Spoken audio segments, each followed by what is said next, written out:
I'm going to be presenting a strategic overview of the recent floodings in the United States, and it's going to be a focus on how Wells Fargo can respond proactively and sustainably. So, what happened? In July 2025, we've had catastrophic flash flooding that struck multiple U.S. regions, specifically Kerr County in Texas, parts of North Carolina, New Mexico, and Illinois. There's a graph that I inserted below of the Guadalupe River that shows that the rainfall got up to 10 meters, which is like around 33 feet, in 2 hours. And these aren't ordinary weather events. We're talking about 1 in 1,000 year rainfall. So that's a statistical term indicating the extreme rarity of these conditions.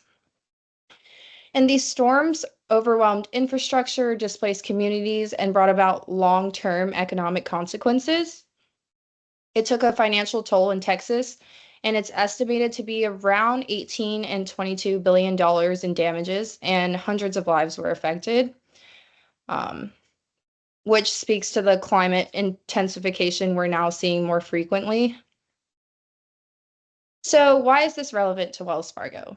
Because our institutional footprint is significant in each of the affected areas, we maintain mortgage portfolios, operate retail branches, and manage business loans across these regions.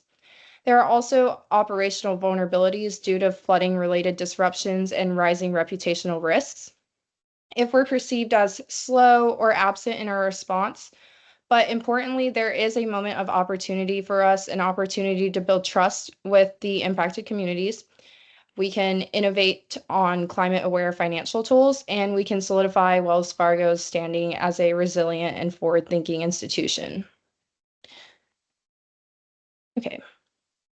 So to dive deeper, regulators like the OCC and FDIC are extending relief permissions, offering a window for institutions like ours to waive fees, defer payments, and offer low-cost emergency credit. Our competitors like Bank of America and JP Morgan and other regional credit unions have already deployed disaster relief teams and mobile branches, and they've also emphasized digital continuity, ensuring affected clients had access to banking apps, digital loan applications, and quick customer service.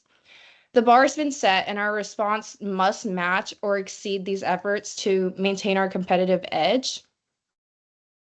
So, furthermore, the most immediate impact was operational disruption. There's staff shortages due to displaced or unreachable employees.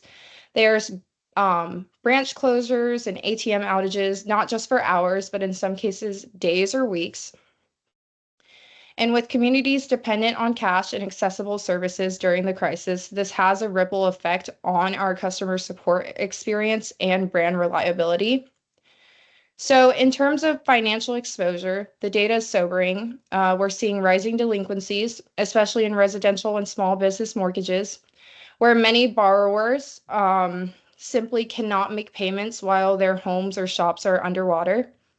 So there's also an increasing strain on asset quality, particularly within the commercial real estate lending in rural or semi-urban areas where flood recovery timelines are longer. And in many regions, branch infrastructure has been physically damaged, increasing repair costs and raising questions about long-term viability. So you can see in the top left map by the Dallas Federal Report, it shows the percentage point change in 90-plus day mortgage delinquencies across the Houston metro area following Hurricane Harvey. The dark red area shows the biggest spikes in delinquencies of 5+ percentage points. The green area shows the declines or minimal increases in delinquency. And the black dots indicate multiple locations of affected properties with active mortgages.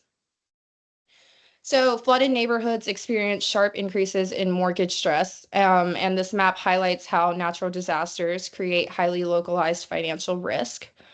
It supports the need for geo-targeted lending policies and flood-adjusted underwriting, and this pattern isn't isolated. It reflects a broader trend across the banking system when disasters hit. And you can see in the next graph right next to it, to the right, it's a loan loss rates that vary significantly based on a bank's geographical footprint. On the left side, it's smaller local banks that experience persistent losses over several years due to concentrated exposure and limited flexibility. And on the right side, it's larger regional banks that face a sharp but short-term hit. They recover faster due to their diversification and greater capital resources. So together, this brings us huge opportunities. These visuals emphasize the need for a localized underwriting and risk modeling. It's proactive liquidity support for smaller institutions, flexible regulatory frameworks to ensure resilience at all scales. And if we can be that bank that bridges that gap through emergency lending, temporary lines of credit, or even microinsurance, we set ourselves apart. And as you can see on the bottom right graph, let's see. Oh, sorry. This chart from the Dallas Federal Reserve Credit of Survey is from April 2025, which shows how loans have shifted over the past 6 weeks in disaster impacted regions. Loan activity is slowing. You can see the loan volume dropping sharply from 18.3 to 3. You can see the loan demand also plummeting from 30 to 6.1. So that means borrowers are pulling back. And there's a rising credit risk because non-performing loans jump from 15.7 to 19.4. So more borrowers are missing payments, which is a red flag for deteriorating asset quality. And you can see loan pricing is at a negative 11.9, and the credit standards are tightening at 13.6% of firms report stricter terms. So this just means there's obviously rising delinquencies, as we discussed, liquidity strain, and lender caution. So what can we do about it? This brings us to the heart of strategy. I've proposed a 5-part response framework, and the first pillar is immediate relief package. We could propose a 90-day deferral window for loan payments, giving clients breathing room during recovery. We'll also implement fee waivers across overdraft, late payments, and wire transfers. Additionally, we can propose low-cost emergency loans for immediate financial needs. And we can also activate a flood relief gesture program that aligns with the FDIC and OCC. This guidance will allow for regulatory flexibility in aid disbursement, and partnering with local NGOs, especially those providing shelter, food, transportation, can help amplify our impact and improve our CRA scores. Moving on to the second pillar, we can do field and lending deployment. We need to be visible on the ground. That means deploying field teams that bring not just customer service, but cash access, account management, and financial recovery directly into those affected zones. You can also propose a disaster recovery loan that's fast dispersing, low interest credit products designed specifically for rebuilding efforts. And these loans should integrate with FEMA assistance pipelines so borrowers can apply simultaneously or sequentially without doing the paperwork again. The third pillar is resilience-focused underwriting and services. This is about future-proofing our loan book. I recommend integrating the flood risk analytics and climate risk modeling into every underwriting process. This means using tools that track floodplain changes, infrastructure vulnerability, and storm recurrence trends. This encourages the climate adaptation among borrowers while also reducing our long-term risk exposure.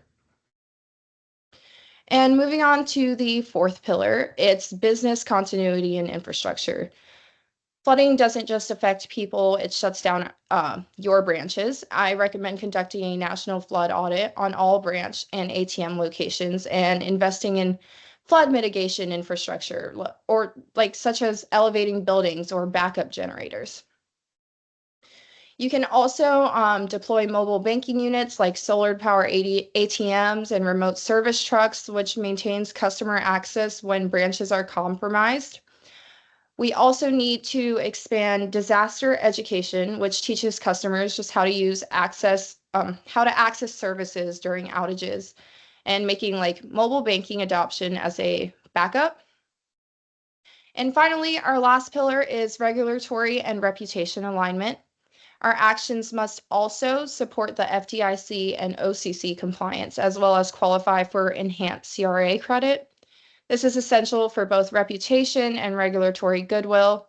Aligning with the climate guidance from more government agencies or even international practices ensures our model remains not only compliant but exemplary. And crucially, our communication strategy must be proactive and transparent, with public outreach emphasizing our commitment to resilience, support, and ethical lending. So together, these 5 pillars reinforces our brand, improving customer retention, um, and future-proofs our portfolio. So let me now support my recommendations. So the Texas flood is comparable to major hurricanes like the Asheville storm that caused $53 billion in damages. And these events are becoming more common. In fact, in 2022 alone, the US recorded 275 billion in disaster-related losses. That is double the 20-year average. The New York Federal Reserve has already noted that small banks tend to withdraw lending after climate events. If Wells Fargo fills that vacuum, we stand to build loyalty, we strengthen our CRA, and we prevent delinquency spikes. So as you can see, Moody is actively urging banks to update risk models to include climate variables. On the top left graph, this is the Moody's climate change model that illustrates the forward-looking physical climate risks to different types of business assets based on the various climate scenarios by 2040. So our key findings in this is that the climate risk increases significantly across all assets by 2040. Employee homes are the most vulnerable, expected to carry the highest climate risk, especially under severe scenarios. And inland and coastal floods are dominating our future risks. The donut charts below the bar chart is a breakdown of assets by hazard types. For example, offices are primarily threatened by inland flooding and heat stress. And this matters to the banks because climate threats to physical assets are growing. Banks have to update their risk models to reflect these rising perils and protect asset quality. It supports the case for integrating climate stress testing into lending and operational strategy, especially in Texas, where inland and coastal flooding are accelerating. So if we act with urgency, we maintain employee morale, we serve communities in crisis, we keep up with our competitors, and we institute ourselves against future loan defaults by improving underwriting. And we enhance our market reputation, not just as a lender, but as a long-term partner. So you know the saying we learn from history, right? So we can adopt lessons from Hurricane Katrina and Harvey, although it's a little outdated where there are still banks that led with empathy and speed gain long-term customer growth, which is parallel to what I have been suggesting. And finally, this response plan aligns with the climate policy updates, grant availability, and infrastructure bill opportunities, which can be leveraged to offset operational costs and maximizing our long-term ROI. So as you can see in the top graph, it's the US billion-dollar disaster event from 1980 to 2024. There are steep rises in events and costs of billions of dollars. 2023 and 2024 stands out the most. There's a rising cost. The black line shows the 5-year average disaster costs surpassing $100 billion annually, with combined costs exceeding $500 billion in peak years. And so this goes hand in hand with our bottom right graph. It's a year-to-date billion-dollar disaster, and again, shows 2023 and 2024 sets a record with $28 billion events, and in 2024, there were 27 events recorded, and the long-term average is usually 8.9, so that highlights how abnormal recent years have been. and there's a clear acceleration in frequency over time. The 2020s are consistently outperforming 2010s. So together, these graphs demonstrate the climate disasters are no longer rare or cyclical. They are persistent and intensifying. The financial toll on communities, infrastructure, and the banking system is escalating, and Wells must incorporate a forward-looking climate risk model, develop disaster-resilient products, and bolster the underwriting practices to prepare for this new normal. If Wells acts now, it will be better equipped to weather not just the next storm, but the future of banking itself.